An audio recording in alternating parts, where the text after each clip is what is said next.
Hello friends, Krishna કિચનમાં આપનું સ્વાગત છે। આજે આપણે કારેલાની બે આઈટમ બનાવશું। એક છે કારેલા ફ્રાય અને એક છે કારેલાનું મસાલાદાર શાક। શાક બનાવવા માટે આપણે કારેલાને 10 મિનિટ માટે મીઠું નાખીને બાફી લીધા હતા, જેના મેં બી અને છાલ થોડી થોડી કાઢી લીધી છે। આ છે છીણેલું બટેટું, ટમેટું એક વાટકી તેલ, થોડી કોથમીર, આ છે બેસન 2 મોટી ચમચી, 1 મોટી ચમચી સિંગદાણાનો શેકેલા સિંગદાણાનો પાવડર, 1 મોટી ચમચી લીંબુનો રસ, આ છે ચોખાનો અને કોર્નફ્લોર, જેને આપણે કારેલા ફ્રાયમાં યુઝ કરવાના છે। આ છે કારેલા સુધારેલા ખાલી અને મીઠામાં થોડી વાર રાખ્યા હતા। આ છે કાંદા, લસણ, આદુ અને મરચાં। બાકીનો મસાલો છે નોર્મલ આપણો, હિંગ, લાલ મરચું પાવડર, ધાણા જીરું પાવડર, હળદર, આ છે મીઠું, આ છે ખાંડ, આ છે પાવડર ખાંડ, આ છે જીરું। પહેલા આપણે કારેલાનું શાક 1 મોટી ચમચી તેલ લેવાનું છે।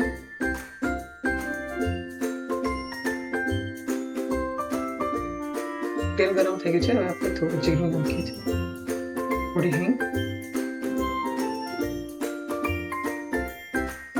આદુ, મરચાં, લસણ અને ડુંગળી અને થોડું ફ્રાઈ ગયા છે। હવે આ છીણેલું બટેટું નાખવું છે। કારેલાને થોડી કડવાશ ઓછી લાગે એના માટે આપણે 1 મિનિટ માટે સતળાવા દેવાનું છે। બાફેલા કારેલા નાખીએ છીએ, આને પણ આપણે થોડી વાર આને ઢાંકીને થવા દઈએ। થોડી વાર આને ઢાંકીને થવા દે છે ત્યાં સુધી આપણે એમાં નાખવાનો મસાલો તૈયાર કરીએ છીએ। 2 મોટી ચમચી બેસન છે, 1 નાની ચમચી હળદર, થોડી હિંગ, 1 ચમચી મરચું લાલ, 1 મોટી ચમચી ધાણા જીરું પાવડર, થોડું મીઠું, 1 મોટી ચમચી સાકર,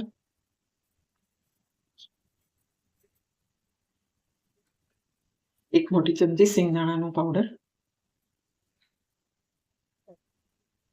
અડધી ચમચી છે લીંબુનો રસ, 1 નાની ચમચી તેલ।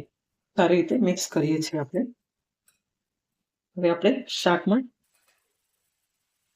ટમેટું નાખીએ છીએ, 1 મીડિયમ સાઈઝનું,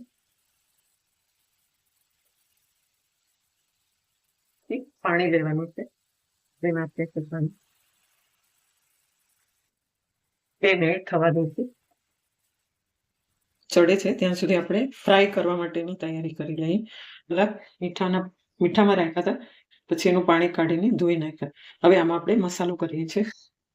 મીઠું ઓછું જ નાખવાનું છે કેમ કે આપણે મીઠામાં પલાળ્યું છે।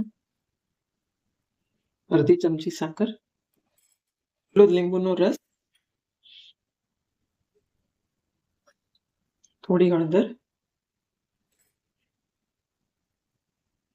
1 ચપટી હિંગ, 1 નાની ચમચી લાલ મરચું પાવડર અને 1 મોટી ચમચી ધાણા જીરું પાવડર, અને ચોખાનો લોટ છે અને આપણે આમાં નાખીએ છીએ। બધું મિક્સ કરવાનું છે। આમાં 4 મોટી ચમચી તેલ રેડ્યું છે। હવે આપણે કારેલા ફ્રાય કરવા માટે નાખીએ છીએ આમાં।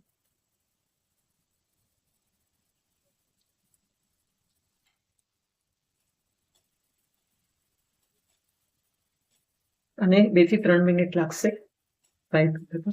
આપણે હજી અડધી વાટકી પાણી નાખશું અને શાકમાં